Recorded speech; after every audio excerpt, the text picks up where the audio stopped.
નમસ્કાર, આપ જોઈ રહ્યા છો નેશન પ્લસ ન્યૂઝ. હું છું આપની સાથે હેતલ ભગત.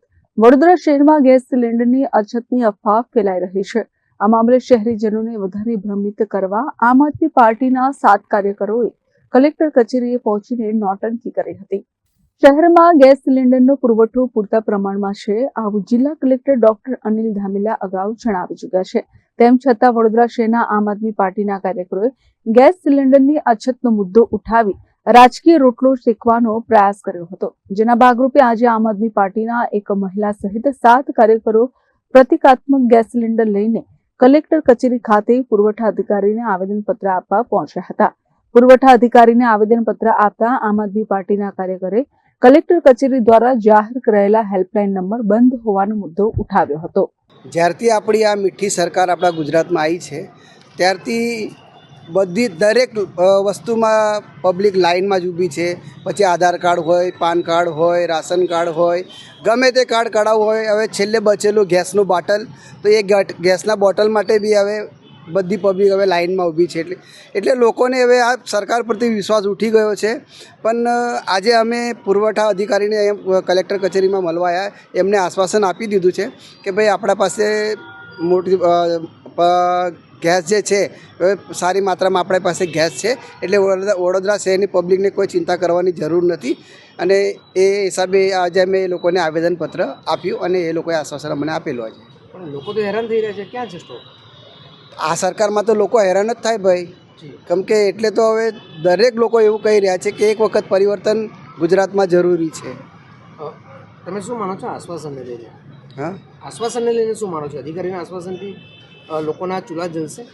નહીં જલે, પણ હવે જોઈએ. હવે એ લોકો સાહેબે કીધું છે, 2-4 દિવસ અમે રાહ જોઈશું ને તો પછી મોટી સંખ્યામાં અમે પાછા ફરી એક વખત સાહેબને મળવા આવીશું. અમે આ ગેસના સિલિન્ડરને કેટલી તકલીફ છે અત્યારે? ઘણી બધી તકલીફ છે અને ખાસ કરીને જે આપણી મહિલા બહેનો છે એ લોકોને તકલીફ પડી રહી છે, કેમ કે ઘરનું ઘરગથ્થું એ મહિલાઓથી જ ચાલે છે.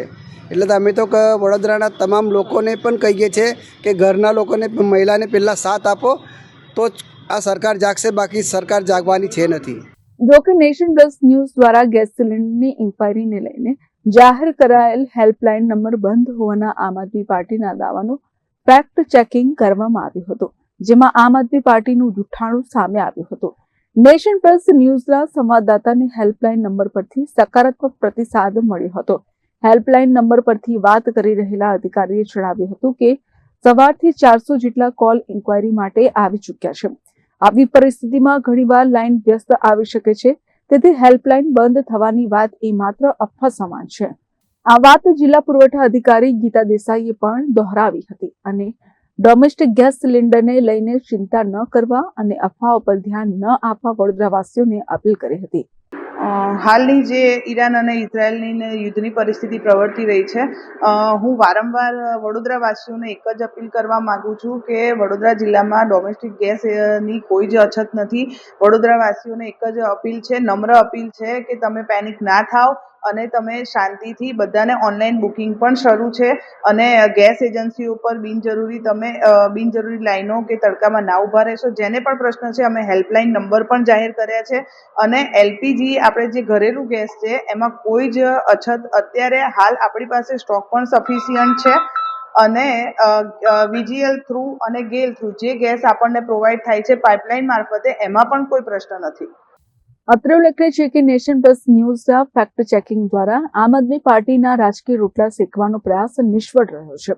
એક તરફ જ્યારે કલેક્ટર જેવા શહેરના સર્વોચ્ચ અધિકારીઓ શહેરીજનોમાં ચિંતા ઓછી કરવાનો પ્રયાસ કરી રહ્યા છે, ત્યારે આમ આદમી પાર્ટીએ કલેક્ટર કચેરીએ પહોંચીને આવી નોટંકી શા માટે કરી હશે એ કદાચ વડોદરાવાસીઓ સમજી ગયા હશે. કેમેરામેન નવનીત પરમાર સાથે Chirag Patel, nation plus news, Vadodara. સમાચારોના સતત અપડેટ મેળવવા માટે અમારી નેશન પ્લસ ન્યૂઝની યુટ્યુબ ચેનલને સબસ્ક્રાઇબ કરો, બેલ આઇકન દબાવો અને જોડાયેલા રહો ફેસબુક, ઇન્સ્ટાગ્રામ અને ટ્વિટર પર.